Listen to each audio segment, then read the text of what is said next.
Now let's turn to David Trim for a look at Adventist history. This week, leadership advice from a former Adventist World Church president.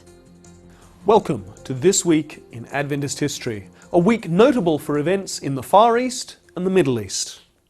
On June 11 in 1882, H.P. Ribton, first Seventh-day Adventist missionary to Egypt, and two Italian co-workers were murdered in anti-Western riots in Alexandria.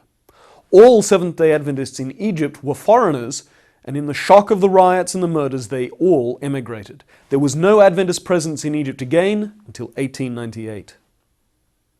On June 12 in 1943, Che Tae-hyun, a pioneer Korean evangelist and Seventh-day Adventist Church leader, was tortured to death by Japanese military police. Che was probably the first Adventist martyr in Korea. On June 16 in 1966, at that year's General Conference session in Detroit, Reuben R. Figuhr, one of the most influential GC presidents, announced his retirement. He declared that after 12 years he had done enough and the church needed new leadership. He ended by recommending to our leaders and to our people the middle of the road, because that is where constructive work is done. On June 16 in 1970, that year's GC session voted to wind up the Middle East Division and create the Afro-Mid-East Division.